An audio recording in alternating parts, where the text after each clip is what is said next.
Ani. This is Mark, and welcome to Story Time.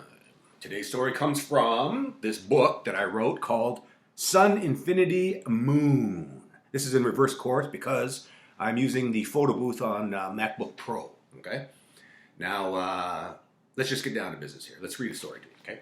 This one is called Last Month, and this is a horror story. Perfect for the springtime when this virus business is walking all over our streets. Okay, here we go.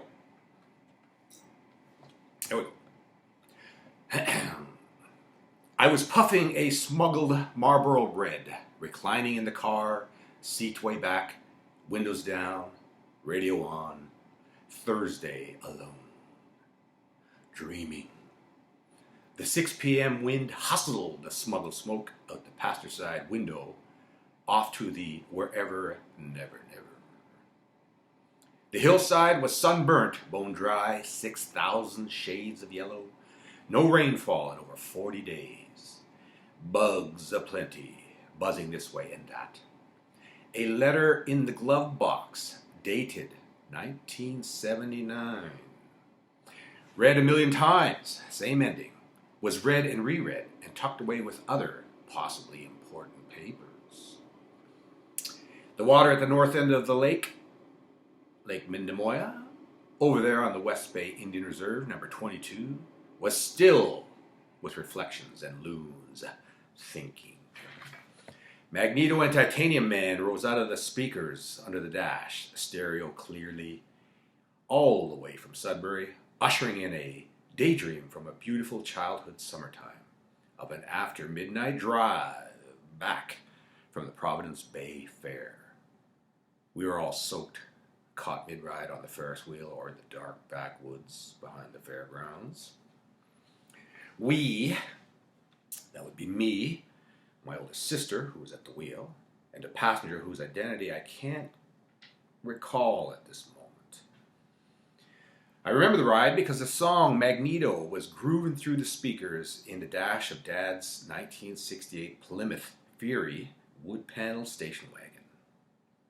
Magneto was followed by This Flight Tonight as read by Nazareth.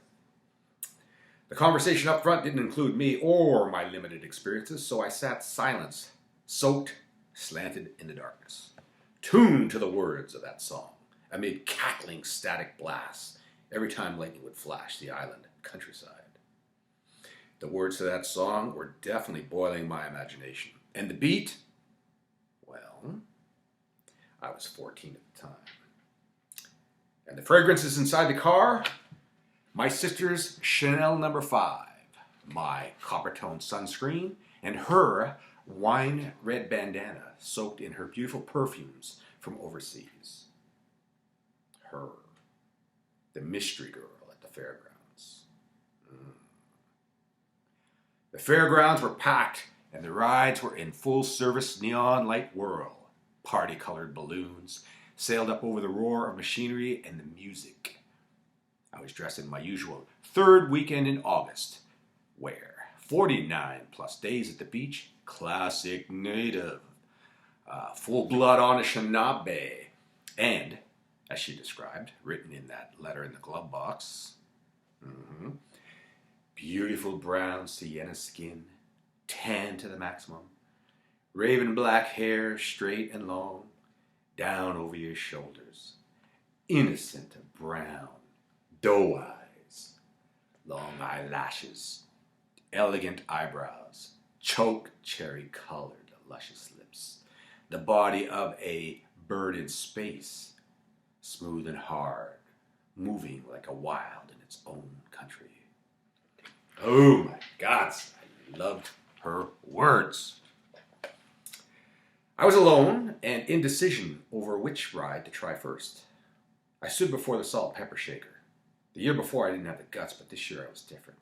This year I had flames billowing inside, lava flowing through the night, flamethrowers blasting, grenades randomly going off, the roar of heavy automatic weapons firing both near and far, flares with parachutes sailing over the tree line, spent 30 and 50 caliber shell casings lying everywhere.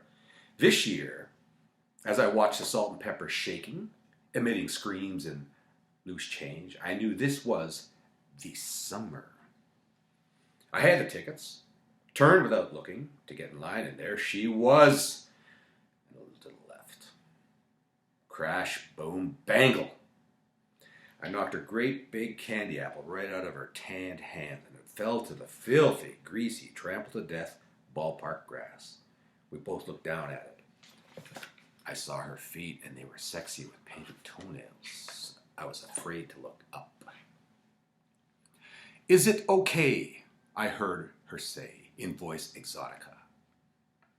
Her hair was charcoal black, and her bangs fell straight just above her eyes. She was wearing little white shorts and a sleeveless white top, and was tanned so well her color seemed to glow right through her sporty, cool clothes. She was slimline. Jewelry, a silver ankle bracelet, a bangle, and a wine red bandana. She was lovely and foreign, from some small place in southern Germany. It was the first time I'd heard what I thought was an exotic voice. And her heavy-duty accent shot straight to the top of my charts. That sound remained number one to me for many years. Even to this day, it's still easily top 5. Easily. She took that ride with me. She took the next 10 rides with me. She took me by the hand and she walked with me all around the fairgrounds, inside the arena to look at the displays, and down to the great Providence Bay beach where we walked the sand. She had 2 years on me, and it made a difference. For me, it was magical. Shortly before midnight, the rain absolutely pounded, lightning too, scaring the wits out of everyone. The thunder was directly above, and within a few minutes, the entire town of Providence Bay was soaked in a warm August rain. The wine red bandana, lads, that's what she gave me. And in return, took away a great huge slab of my heart at age 14. Gone forever. I could see it going too. And I knew it was never coming back. It was going overseas for the first time, and I was never going to see it again. She was my first kiss, first hug, first whole bunch of things. I still have her love graceful pictures and red bandana tucked far away. She was so beautiful. That was so long ago. I could smell smoke. Toxic smoke.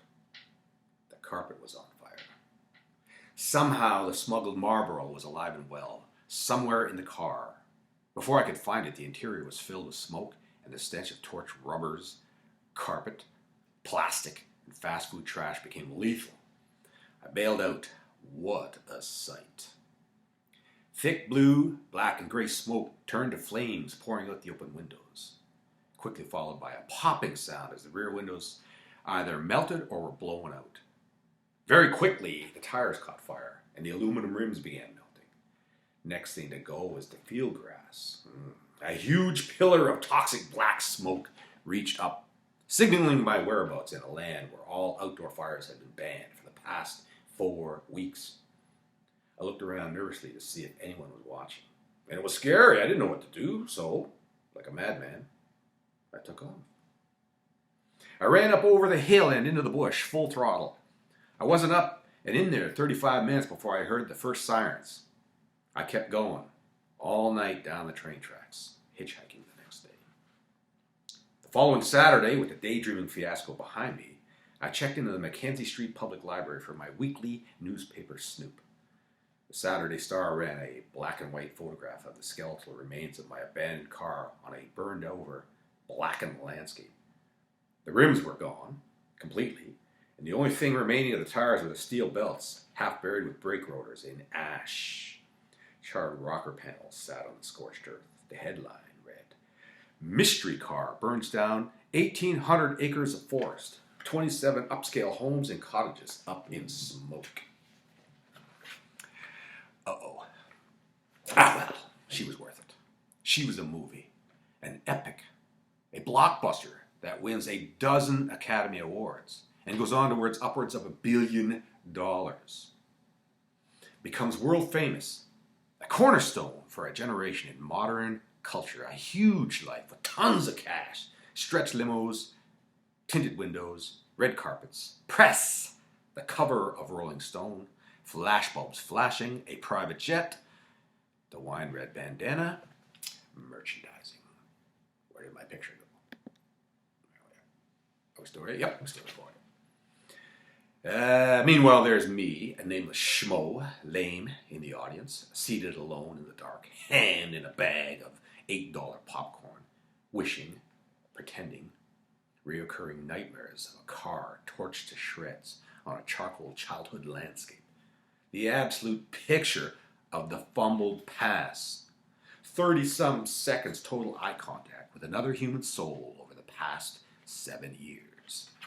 Lines 73 and 74 in The Love Song of J. Alfred Prufrock. The perfect candidate for an alien abduction, where the dude who gets abducted never comes back. They just vanish off the face of the earth, and no one knows what became of them. All the folks can do and say is, things just never seem to work out for him, no matter what he tried. Kooky. The stuff legendary potential billion-dollar movies are made of. Huh? I looked over the headlines before checking my lotto numbers. Drifter run over by train. Teachers and 3 junior grades watch in horror. Man found hanging in closet of parents' home. Authorities believe dead man was there at least 4 weeks. Assorted-sized human skulls discovered under bridge, lined up on ledge with flowers and candles. Police believe voodoo drug gangs were responsible. Fireman electrocuted in attempt to rescue cat from tree. Fire chief says ladder slipped. Bear wanders onto busy highway. 1 motorist dead, another reported missing. Wildlife officials and police believe bear consumed the missing motorist. Teenager runs off cliff while flying kite. Friends say she wasn't paying attention to the ledge. Mystery car remains a mystery. Forensics determine no human remains found in or around the vehicle. Police remain baffled. Local detachment reports no new leads in mystery car burning, which torched 1,800 acres of old-growth wilderness and turned 27 upscale homes and cottages into smoldering rubble. Police say due to the extent of fire damage, vehicle identification numbers are impossible to read. The mystery bones reportedly discovered yesterday, about 1,000 meters from the vehicle, have been connected to a missing persons case dating back to 1973. Police say the only chance of solving either of the cases is if witnesses call Crime Stoppers. Semi-chuckling, I flip to the back to view the singles ads. Single white female, 21, attractive, fit, athletic with muscular legs, fine art student, enjoys various dancing, romance, red wine, blue flowers. Seeks professional, non-smoking, married and established male for fun times. Fun, well-read and traveled, honest, attractive, professional, well-heeled white female, 48, into theater, fitness, outdoors, parachuting. Seeks white athletic male, 19 to 21, for fun, discreet times. Waterboy, darts, dancing, beer. Seeks same. Non-passable crossdresser seeks other TVs, TSs for outings, shopping trips. I chuckled as I turned to the lottery results. I've been playing the same 6 numbers since I turned 19. And never once missed a draw. The closest I came was 4 out of 6 back when I was 21. I cashed in the 4 numbers and bagged $80, which I quickly drank up with Sparker, Davey T, Link the Wizard Boy, and Krabs McKenzie over at the Clipper Lounge at the Harbor Inn. What a night that was. Back in the autumn of 1986, complete with strippers, a bag of magic shrooms, the room spinning round and round, an uneasy feeling in the stomach, a knocked over table with a dancer on top, the cops, 1 MIA the following morning, and a mysterious black eye and fat lip. And don't anyone get to asking why we call crabs Mackenzie crabs. I located the numbers. A crazy feeling came over the back of my neck. The area around my mouth and a bit of my nose became numb. My heart started pounding like a powwow drum midway through a crow hop. My toes played an imaginary piano and cracked. Nostrils flared up 4 times their normal size. And just when it really did feel like the only prayers I'd ever had actually been answered, my whole existence exploded into a trillion sparkly space bits like the Death Star at the end of the 1977 version of Star Wars. My numbers had finally come up. 6 for 6, worth a cool $45 million. One winning ticket. The winning ticket, my ticket, was in its usual place. In the glove box in the car.